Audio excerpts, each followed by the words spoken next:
రేపు తెల్లవారితే 17వ రోజు కురుక్షేత్రం మొదలవుతుంది. కర్ణుడు దుర్యోధనుడితో మాట్లాడుకుంటూ ఇలా అంటాడు, దుర్యోధన, యుద్ధంలో నేను అర్జునుడు ఒకటే, కానీ నాకంటే ఒక మెట్టు ఎక్కువ అర్జునుడికి అడ్వాంటేజ్ ఉంది. ఎందుకంటే తన రథసారథి కృష్ణుడు అండ్ తన రథానికి ఉన్న గుర్రాలు గాంధర్వ గుర్రాలు. ఆ గుర్రాలని ఇంకా రథాన్ని కృష్ణుడు యుద్ధ రంగంలో ఎలా నడుపుతాడో నేను చెప్పనక్కర్లేదు. అర్జునుడి రథసారథి వల్ల తన పైన ఎక్కువ పెట్టడం కూడా కష్టం. నాకు కూడా అలాంటి రథసారథి ఒకరు కావాలి, లేదంటే నా దగ్గర ఉన్న అతి భయంకరమైన దివ్యాస్త్రాలు కూడా అర్జునుడి మీద పనిచేయవు. కౌరవుల మొత్తంలో ఈ పనిని చేయడానికి ఒక్కరే ఉన్నారు, శల్య, మద్ర యొక్క రాజు.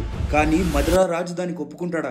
ఆల్మోస్ట్ మిడ్ నైట్ టైంలో దుర్యోధనుడు ఇంకా కౌరవులందరూ కలిసి శల్యాన్ని కలవడానికి వెళ్తారు. మహారాజా, అర్జునుడికి సరి సమానుడుగా పోరాడడానికి కర్ణుడికి ఒక మంచి రథసారథి కావాలి. మీరు ప్రపంచంలోనే ఖ్యాతి కలిగినటువంటి రథసారథి. మహారాజా, మీరు కర్ణుడి రథసారథిగా ఉండాలని నేను కోరుకుంటున్నానని దుర్యోధనుడు శల్యతో అడుగుతాడు. నేను కర్ణుడికి రథసారథిగా ఉండడమా? నీకు ఎంత ధైర్యం దుర్యోధన?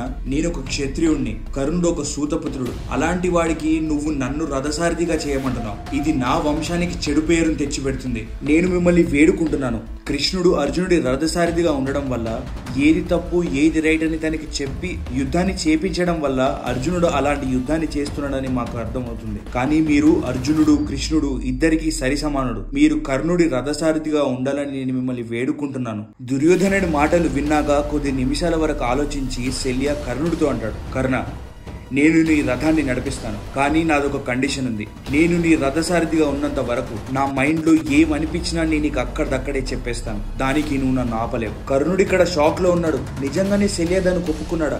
శల్య పెట్టిన కండిషన్ ని కర్ణుడు ఒప్పుకుంటాడు. కౌరవులందరూ తన టెంట్ లో నుంచి బయటికి వెళ్ళిన తర్వాత శల్య అక్కడ కూర్చొని ఆలోచిస్తున్నాడు. శల్య ఇన్ని రోజుల నుంచి ఈ ఇన్విటేషన్ కోసం వెయిట్ చేస్తున్నాడు. కౌరవులకు తెలియంది ఏంటంటే ఇదంతా ఆల్రెడీ ప్లాన్డ్.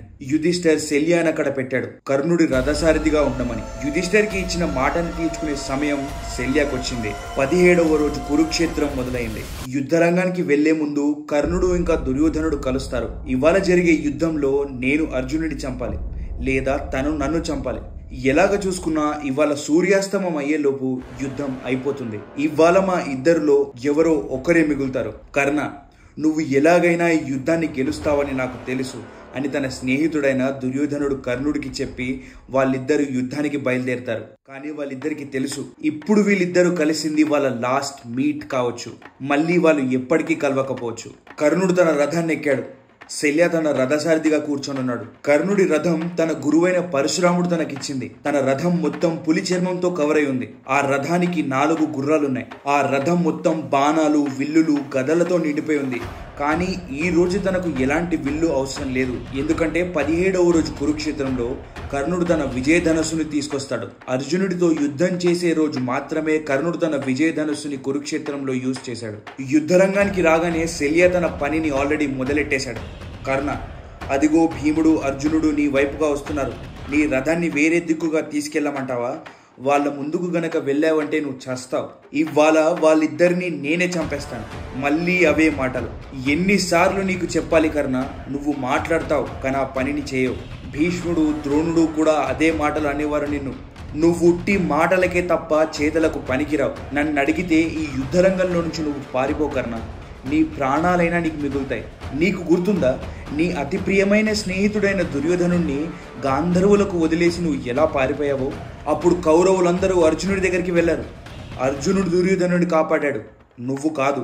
మద్ర రాజా, మీరు ఏం చేస్తున్నారో నాకు తెలుసు. కానీ ఇవాళ యుద్ధ రంగంలో మీరు చూస్తారు నేను ఏం చేయగలను. అర్జునుడు నా సరి సమానుడు కాదు అని నేను మీకు ఇవాళ యుద్ధ రంగంలో ప్రూవ్ చేస్తాను. ఇవాళ యుద్ధ రంగంలో అర్జునుడితో నువ్వు తప్పకుండా పోట్లాడతావు కర్ణ. కానీ ఒక నక్కకి పులికి కంపారిజన్ ఏంటి? కర్ణుడిని శల్య కించపరుస్తూ మాట్లాడుతూనే ఉంటాడు. కానీ ఒక పాయింట్ తర్వాత కర్ణుడు ఇంకా వాటిని పట్టించుకోడు. అప్పుడు కర్ణుడు చేసిన యుద్ధానికి అందర, ద్రవిడ ఇంకా పాంచాల్ సేనను తను ఒక సునామీలా కొట్టుకుని వెళ్ళిపోతాడు. తను పాండవుల వ్యూహంలోకి చొరబడిపోతాడు. యుధిష్ఠర్ ఎక్కడున్నాడో కర్ణుడికి కనిపిస్తుంది. కానీ యుధిష్ఠర్ని పాండవుల మహారథులందరూ ప్రొటెక్ట్ చేస్తూ నిల్చొనున్నారు. ఆ మహారథులందరినీ అవలీలుగా దాటుకొని కర్ణుడు యుధిష్ఠర్ దాకా వెళ్ళిపోతాడు. కాసేపు యుధిష్ఠర్ కర్ణుడితో మంచి యుద్ధాన్నే చేస్తాడు. యుధిష్ఠర్ వేసిన బాణాలకు కర్ణుడి షీల్డ్ విరిగిపోతుంది. అప్పుడు కర్ణుడు చేసిన విల్లు ప్రదర్శన కని విని ఎరుగనిది. కర్ణుడు వేసిన బాణాలకు యుధిష్ఠర్ రథచక్రాలు విరిగిపోతాయి, తన గుర్రాలు కింద పడిపోతాయి. అప్పుడు యుధిష్ఠర్ తన శక్త్యాస్త్రాన్ని కర్ణుడిపై వేస్తాడు, దాన్ని కర్ణుడు ఆపేస్తాడు. అప్పుడు కర్ణుడు యుధిష్ఠర్తో, ధర్మరాజా, నీ యుద్ధాన్ని చూస్తుంటే అసలు నువ్వు క్షత్రియుడివే కాదనిపిస్తుంది. అలాంటి నువ్వు భరద్వంశ్ని ఏల్దాం అనుకుంటున్నావు, అది నీ వల్ల కాని పని. నీ శస్త్రాలను వదిలే వెళ్ళి ఒక ఆశ్రమంలో చేరు. యుధిష్ఠర్ దేహం మొత్తం రక్తంతో నిండిపోయింది. కర్ణుడు మాటలు ఇంకా తనను సూదుల్లా గుచ్చుతున్నాయి. కర్ణుడు ఇక్కడ యుధిష్ఠర్ని చంపేసి ఆ యుద్ధాన్ని అక్కడే ఆపేయగలడు, కానీ తను అది చేయలేదు. యుధిష్ఠర్ని అక్కడి నుంచి పారిపోయేలా చేస్తాడు. కర్ణుడిని ఆపడానికి భీముడు వస్తున్నాడు. నువ్వు చేసిన పాపాలన్నింటినీ కడగడానికి భీముడు నీ వైపుగా వస్తున్నాడు. ఏంటి, ఇక్కడ నుంచి నీ రథాన్ని తీసుకెళ్లిపోనా? శల్య అన్నట్టుగానే భీముడు కర్ణుడిని కాసేపు భయపెడతాడు. వీళ్ళిద్దరికీ జరిగిన యుద్ధంలో భీముడు కొట్టిన దెబ్బలకు కర్ణుడు అన్కాన్షియస్ అయి పడిపోతాడు. శల్య కర్ణుడిని అక్కడి నుంచి తీసుకుని వెళ్ళిపోతాడు. ఇక్కడ శల్య కర్ణుడి ప్రాణాలను కాపాడాడు. కర్ణుడు లేచిన దాని తర్వాత ఇంకా కర్ణుడి క్రోధం ఆగదు. శిఖండి, నకుల్, సహదేవ్, సత్యకి, ధృష్టద్యుమ్నుడు వీళ్ళందరూ కలిసి కర్ణుడిని అటాక్ చేసినా తన్ను ఆపలేకపోతున్నారు. కర్ణుడి విశ్వరూపం ఆ రోజు యుద్ధరంగం చూస్తుంది. కర్ణుడు కొట్టే అస్త్రాలు అప్పటి వరకు కురుక్షేత్రం చూడనివి. అంత నేర్పుతో, అంత ప్రెసిజన్తో, అంత యాక్యురసీతో కర్ణుడు తన విల్లు విద్యని ప్రదర్శిస్తున్నాడు. యుధిష్ఠర్కి కర్ణుడికి మళ్ళీ యుద్ధం జరుగుతుంది. ఆ యుద్ధంలో యుధిష్ఠర్ అన్కాన్షియస్ అవుతాడు. కౌరవుల సేన మొత్తం యుధిష్ఠర్ని పట్టుకోవడానికి యుధిష్ఠర్ మీదుగా వస్తున్నారు. కానీ ఎలాగో అలాగా పాంచాల్ సేన యుధిష్ఠర్ని కాపాడుతుంది. అక్కడి నుంచి తనని తీసుకెళ్లిపోతుంది. నకుల్ ఇంకా సహదేవ్ కూడా యుధిష్ఠర్తో పాటు ఉన్నారు. వీళ్ళు ముగ్గురు కలిసి పాండవుల క్యాంప్ కి వెళ్తున్నారు. వీళ్ళ ముగ్గురిని పట్టుకోవడానికి కర్ణుడు వస్తున్నాడు. వీళ్ళు ముగ్గురు కలిసి యుద్ధాన్ని చేసిన కర్ణుడు వేసే బాణాలను వాళ్ళు ఆపలేకపోతున్నారు. ఆ బాణాలు వీళ్ళకొచ్చి గుచ్చుకుంటున్నాయి. అప్పుడు శల్య కర్ణుడితో, కర్ణ, నువ్వు నీ ఎనర్జీని ఇంకా నీ అస్త్రాలను వీళ్ళపైన వేస్ట్ చేస్తున్నావు. ఇలాగైతే నువ్వు అర్జునుడిని ఫేస్ చేసే కంటే ముందే నీ రథం మొత్తం ఖాళీ అయిపోతుంది. యుద్ధరంగం ఇంకొక వైపుగా చూడు. నీ స్నేహితుడైన దుర్యోధనుడిని భీముడు కొడుతున్నాడు, తనకు నీ సహాయం కావాలి అని కర్ణుడు తన రథాన్ని తిప్పమని చెప్పకుండానే శల్య కర్ణుడి రథాన్ని యుధిష్ఠిర్ దగ్గర నుంచి తిప్పేస్తాడు. దాన్ని దూరంగా తీసుకువెళ్ళిపోతాడు. కర్ణుడు అప్పుడు తన భార్గవాస్త్ర మంత్రాన్ని చదువుతున్నాడు. తన గురువైన పరశురాముడు తనకిచ్చిన అస్త్రం, one of the most deadliest అస్త్రం. తను ఆ మంత్రాన్ని చదవడం మొదలెట్టంగానే ఆకాశం కంపించడం మొదలెట్టింది. తన విజయధనుసు చేసే ధ్వనికి కురుక్షేత్రం మొత్తం అదరడం మొదలెట్టింది. ఆ ఒక్క భార్గవాస్త్రం కొన్ని లక్షల మంది సేనను చంపేస్తుంది. కృష్ణ, మన రథాన్ని కర్ణుడి వైపుగా తీసుకెళ్ళు. లేదు, తనను ఇంకొంచెం మలిసిపోనివ్వు. యుద్ధరంగంలో యుధిష్ఠర్కి చాలా గాయాలయ్యాయని నాకు తెలిసింది. ఫస్ట్ మనం తన దగ్గరికి వెళ్దాం. అర్జునుడు భీముడిని పాండవులకు ఇన్ఛార్జ్గా పెట్టి పాండవుల క్యాంప్ వైపుగా మొదలయ్యాడు. అర్జునుడు లేని సమయంలో భీముడు పాండవులకు మంచి డిఫెన్స్ ఇస్తాడు. తను కర్ణుడిని ఆపుతుంటాడు. అప్పుడు జరిగే కొన్ని గదా యుద్ధాల్లో కూడా కర్ణుడిని తను ఓడిస్తాడు. కర్ణుడు అక్కడి నుంచి వెళ్ళిపోతాడు. అది చూసిన దుర్యోధనుడు తన తమ్ముళ్లను కర్ణుడికి హెల్ప్ గా పంపిస్తాడు. ధృతరాష్ట్రుడి కొడుకులు భీముడు ముందుకు రావడం అంటేనే తప్పు. భీముడు వాళ్ళని చూడంగానే తన క్రోధాన్ని ఆపుకోలేకపోతాడు. వాళ్ళ ఛాతీలను, వాళ్ళ చేతులను, వాళ్ళ కాళ్లను ఉట్టి తన చేతులతోనే భీముడు చీర్చేస్తూ ఉంటాడు. బిసాక్ భీముడి యొక్క రథసారథి. తను బిసాక్ కి చెప్తాడు, రథంలో మన దగ్గర ఇంకా ఎన్ని శస్త్రాలు ఉన్నాయో చూడమని. బిసాక్ భీముడి రథంలో అన్నిటినీ చూసి, ఇవాళటి యుద్ధంలో అన్నీ మీకు సరిపోతాయి మహారాజా అని చెప్తాడు. ఆ క్షణం దుశ్శాసనుడి రథం భీముడు వైపుగా రావడం తనకి కనిపిస్తుంది. దుశ్శాసనుడి రథాన్ని చూడంగానే భీముడికి తన ప్రామిస్ గుర్తొస్తుంది. తను ద్రౌపదికి హస్తినాపురంలో చేసిన అవమానం గుర్తొస్తుంది. ఆ క్షణం భీముడు తన రథాన్ని దుశ్శాసనుడి వైపుగా తీసుకెళ్లమని చెప్తాడు. భీముడు వేసిన బాణాలకు దుశ్శాసనుడి రథసారథి చనిపోతాడు. దుశ్శాసనుడే అప్పుడు తన రథాన్ని నడిపించుకుంటూ భీముడిపై 12 బాణాలు వేసి కొడతాడు. భీముడికి దుశ్శాసనుడికి భీకరమైన యుద్ధం జరుగుతుంది. దుశ్శాసనుడు కూడా ఏమీ తగ్గట్లేదు. దుశ్శాసనుడు కొట్టిన బాణాలు భీముడి రథాన్ని కొంచెం దూరం వరకు నెట్టేస్తున్నాయి. ఇదంతా చూసిన భీముడి క్రోధం ఇంకా పెరుక్కుంటూనే పోతుంది. అప్పుడు తన శక్తి అస్త్రాన్ని దుశ్శాసనుడిపై వేస్తాడు. నువ్వు యుద్ధాన్ని బాగానే చేస్తున్నావు, కానీ నీకు దమ్ముంటే దీన్ని ఆపు అని భీముడు తన గదనేసి దుశ్శాసనుడికి కొడతాడు. ఆ గద వెళ్లి దుశ్శాసనుడి తలకు తాకుతుంది. దుశ్శాసనుడు నొప్పితో అరుస్తున్నాడు. అప్పటికే భీముడు కొట్టిన చాలా బాణాలు దుశ్శాసనుడికి తాకాయి. భీముడు తన రథాన్ని దిగాడు. అలా పడున్న దుశ్శాసనుడిని చూసి ఇంకా తన చేతులు కాళ్ళు ఆగట్లేదు. తన కళ్ళ ముందు దుశ్శాసనుడు ద్రౌపదికి చేసింది తనకు కనిపిస్తుంది. కౌరవుల మహారథులను చూస్తూ అంటాడు, కర్ణ, దుర్యోధన, కృతవర్మ, ఈ దుశ్శాసనుడిని ఇప్పుడు నా చేతిలో నుంచి ఎవరు కాపాడతారో నేను చూస్తాను.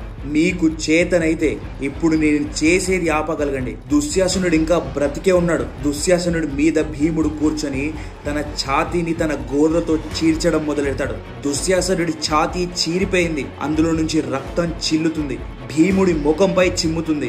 దుశ్శాసనుడి అరుపులు మాత్రమే కురుక్షేత్రం మొత్తంలో వినిపిస్తున్నాయి. కానీ తన చేతిని ఇంకా దుశ్శాసనుడి ఛాతీలోకి దిగబెట్టేస్తున్నాడు. అప్పుడు దుశ్శాసనుడి రక్తాన్ని తీసుకొని భీముడు తాగడం మొదలెడతాడు. అది చూసిన కౌరవుల సేన ఏమైపోయి ఉంటుంది? అదక్కడ నిల్చొని చూస్తున్న సేనకి ఏమీ అర్థం కాదు. వాళ్ళు చూస్తుంది నిజమేనా? భీముడు దుశ్శాసనుడి రక్తాన్ని తాగాడా? ఈ జరిగిన 17 రోజు కురుక్షేత్రం ఎన్నో భయంకరాలను చూసింది. కానీ ఈ భయంకరాన్ని మాత్రం ఎవరు ఊహించలేదు. ఒక మనిషి ఇంకొక మనిషి రక్తాన్ని తాగిన భీముడు లేచి, నేను నా మాటని నిలబెట్టుకున్నాను. ఇంకా నెక్స్ట్ దుర్యోధన, నువ్వే. భీముడి దరిదాపుల్లో కూడా కౌరవుల సేన లేదు. భీముడిని చూడాలంటేనే కౌరవుల సేన భయపడుతుంది. వాళ్ళు వెనక్కి తిరిగి చూడకుండా పరిగెడుతున్నారు. భీముడు కురుక్షేత్రం మధ్యలో అలా రక్తంలో తడిచి నిల్చొనున్నాడు. అది చూసిన కర్ణుడు ఏంటి ఘోరం అని ఆశ్చర్యంలో నిల్చొనున్నాడు. యుద్ధం అంటే పిల్లలాట కాదు కర్ణ. నీ కళ్ళల్లో ఉన్న భయాన్ని దాచుకో. దుర్యోధనుడి లాస్ట్ హోప్ నువ్వు. యుధిష్ఠర్ని చూసి అర్జునుడు మళ్ళీ యుద్ధరంగాన్ని తిరిగొచ్చాడు. తిరిగి రాగానే రక్తంలో తడుసున్న తన అన్నని చూశాడు. వాళ్ళిద్దరూ కలిసి అప్పుడు కౌరవుల సేనపై యుద్ధాన్ని చేయడం మొదలెట్టారు. కర్ణుడి కొడుకైన వృషసేన్ కూడా యుద్ధాన్ని చేస్తున్నాడు. యుద్ధంలో నకుల్ని తను ఓడించేస్తాడు. కాసేపు అర్జునుడితో కూడా తను యుద్ధాన్ని చేస్తాడు. కానీ అర్జునుడు యాక్చువల్ గా ఆ బాలుడితో ఆడుకుంటున్నాడు. కర్ణ, దుర్యోధన, కృతవర్మ, నా కొడుకైన అభిమన్యు మీ వ్యూహంలోకి వచ్చినప్పుడు మీ అందరూ కలిసి ఎలాంటి కనికరం లేకుండా తనని చంపేశారు. ఇప్పుడు వృషసేన్ని చంపడం మీరందరూ చూడాలి. మీకు కుదిరితే ఆపుకోండి. కర్ణుడు తన కొడుకుని కాపాడుకునే లోపు అర్జునుడు కొట్టిన బాణాలకు వృషసేన్ చనిపోతాడు. వృషసేన్ చనిపోయాడు.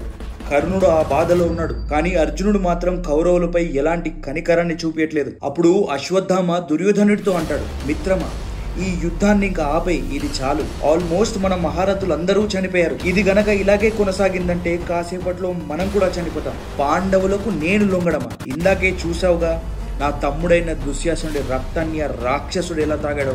నేను ఒకవేళ ఈ యుద్ధాన్ని ఆపుదామనుకున్నా పాండవులు దానికి ఒప్పుకోరు. నేను వెళ్ళి అర్జునుడిని అడుగుతాను. నా మాట తను తప్పకుండా వింటాడు. అవసరం లేదు.